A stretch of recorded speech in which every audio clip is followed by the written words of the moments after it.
everybody, and welcome back to another video where we're going to be cooking up a really delicious cultural recipe. Today's recipe is a really vibrant and flavorful recipe. It's called shakshuka.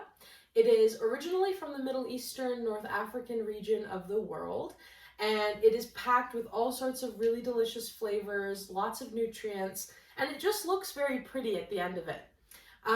Typically this dish is made in the morning for breakfast, mostly because of the egg that's included in it. However, if you're like me, you can enjoy it as a brunch item or lunch or even dinner because it's really, really delicious and it's packed with flavor. So what you're going to need for this recipe is as follows. You can use the fresh ingredients like I have, or you can also use canned ingredients.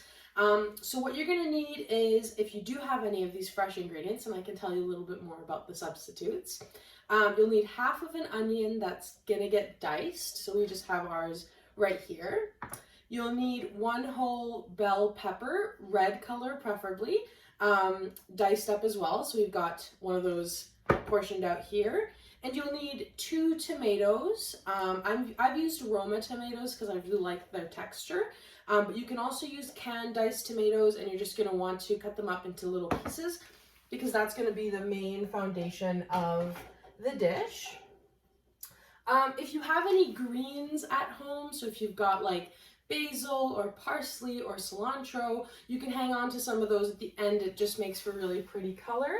But none of these things are mandatory. So if you don't have any of these fresh ingredients, that's totally okay. You can use canned tomatoes. You can use red pepper paste if you find some of that, and onion powder for the onion. So we can definitely play around with the substitutes, but you're definitely going to need the canned tomato. That's sort of your foundational ingredient. In terms of some of the flavor and spices, you're going to need some tomato paste because that's going to also help with that flavor and the color. As you can probably tell, there's a lot of red going on today. And if you were part of other episodes of this series, you would know how important and fun it is to build presence with our food. And being present with our food means developing an awareness of our food in the moment. And the easiest way to do that is to connect to the food through our senses. And so right off the bat, you can see all the vibrant colors and the red. And that's a really, really interesting and dynamic that's in this dish that I think is going to be really nice at the end of it. So in addition to the tomato paste, in terms of some spices that you're going to need, you're going to need some salt and some pepper, which we're going to use to garnish and to flavor it throughout. Some of the other things that you're going to need is onion powder, and this can be used with the fresh onion or without. You'll just have to kind of add a little more of the onion powder if you don't have fresh onion. You can use some chili flakes, but this is spicy, so you don't have to use a lot of it if you don't like spicy stuff, or you can use a lot of it if you do like spicy stuff. You'll need some dried parsley, and you'll need some oregano, and I've got some smoked paprika, but you can use a normal type of paprika, a sweet paprika, and I've also got some cumin powder here.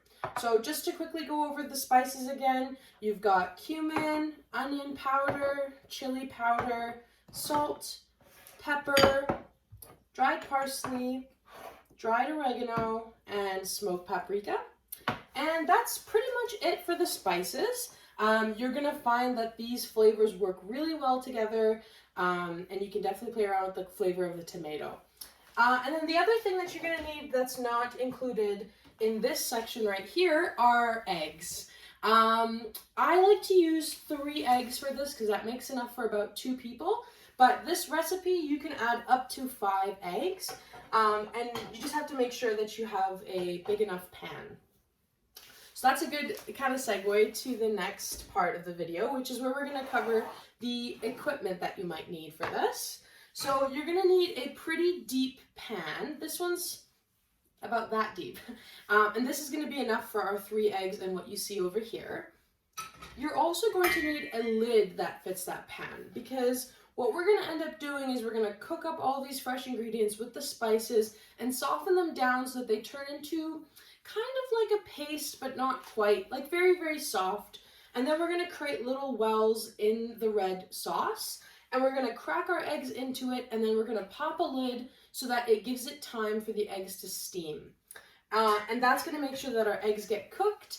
If you don't have a lid, what ends up happening is the eggs just cook from the bottom, and it doesn't really cook from the top, and the sauce doesn't do a really good job at really flavoring that egg in the pan. So again, you're going to need a pan, and you'll need a lid, and you'll also need like a spoon or something just to help you stir.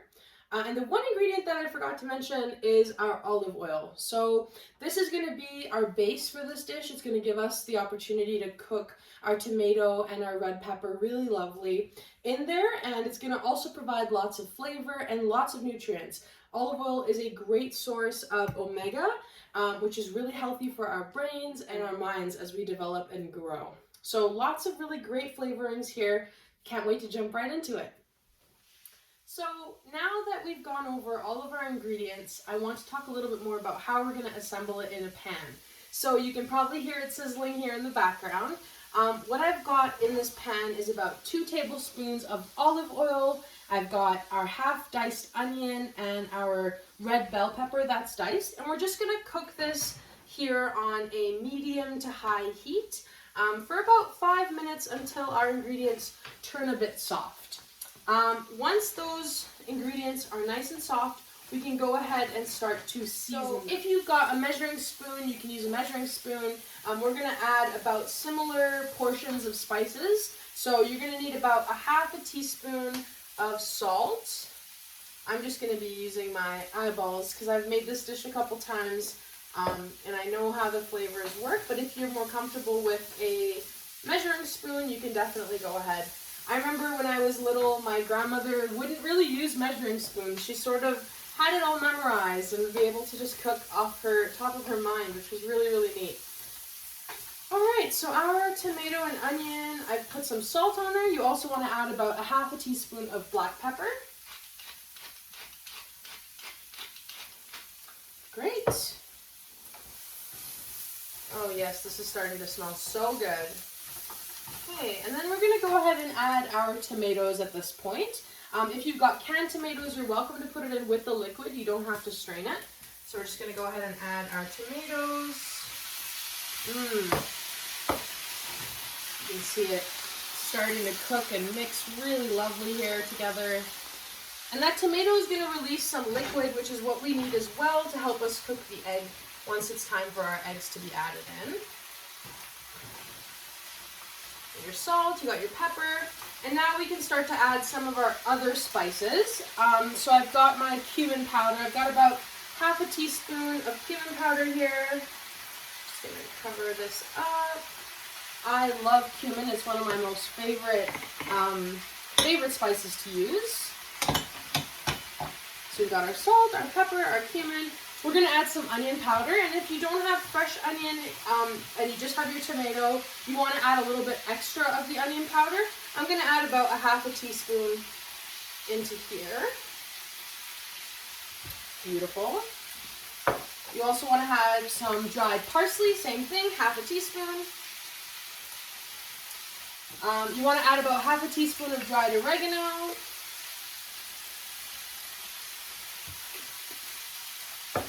Gonna give it a good stir. And our smoked paprika, same thing, half a teaspoon. And we're gonna add a bit of chili powder or chili flakes. Again, this just depends on how spicy you like your dish. I don't mind the heat, so I'm gonna add about half a teaspoon of this chili flakes.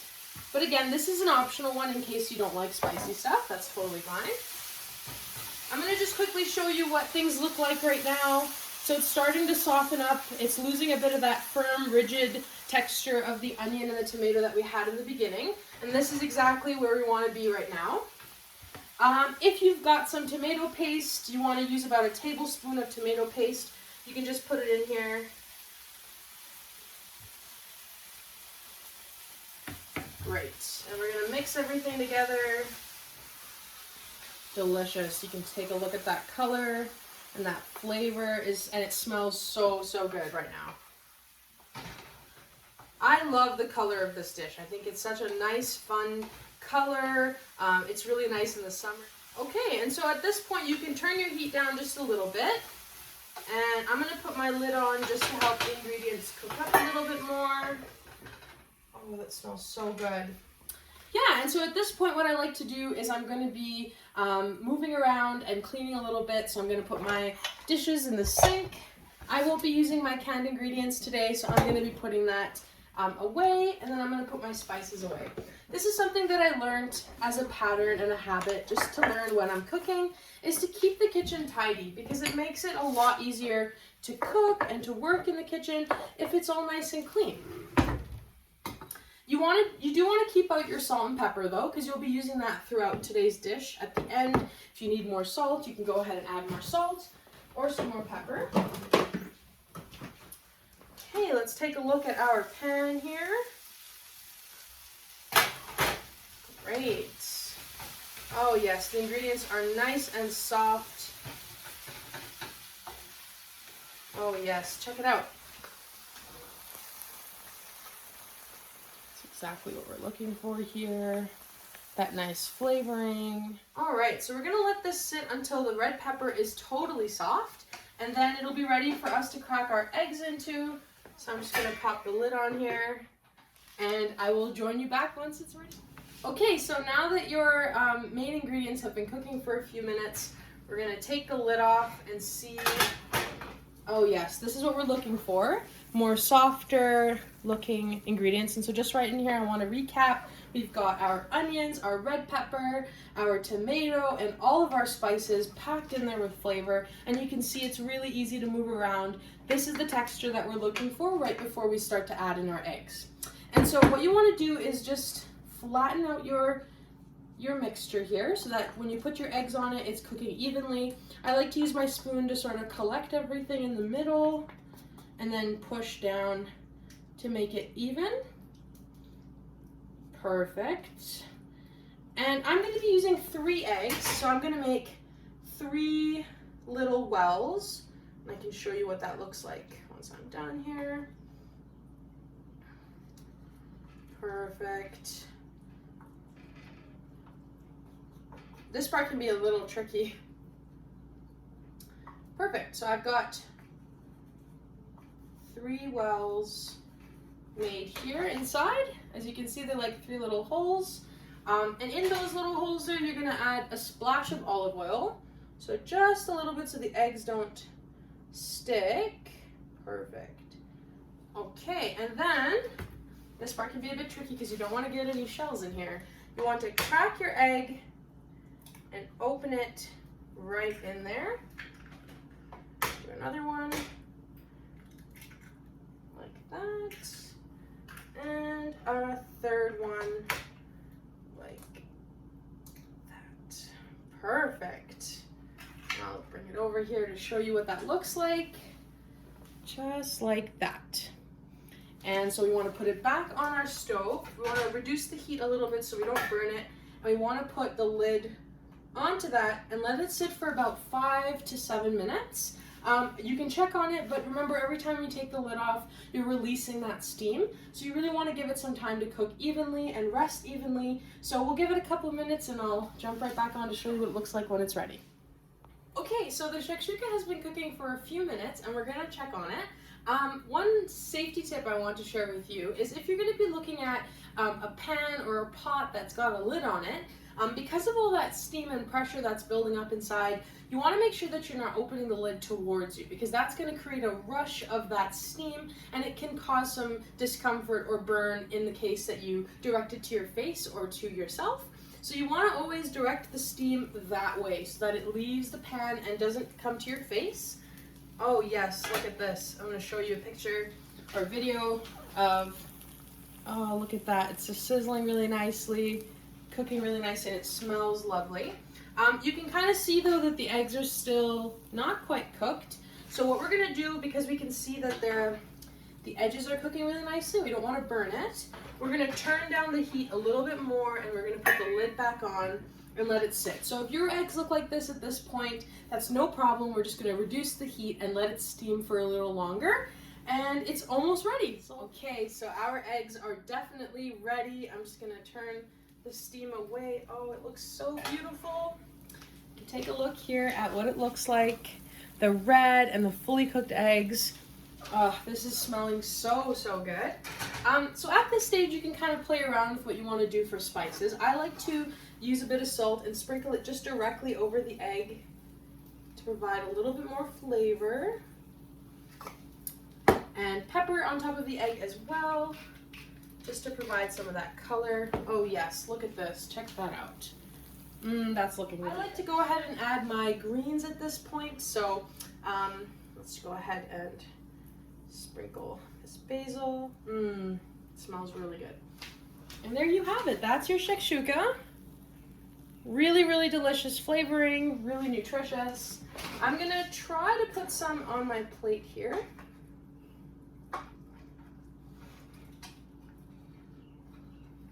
And I'm gonna be enjoying mine with some bread. And there you have it. And I've got mine with some bread. It's got lots of color and flavor. Let's give it a taste.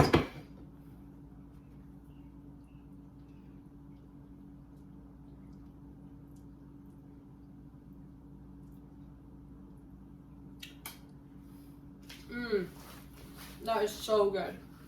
That is full of lots of great flavor. 10 out of 10. Great, so I hope you enjoyed today's recipe. I had a lot of fun making it. I'm so excited to sit down and eat this later. A big shout out to Kids Up Front for hosting us and hosting these cultural recipe series. I've been having so much fun putting them together for you. But thank you so much for joining us, and stay tuned for some other really delicious recipes that are coming up. Thanks so much and take care. Bye.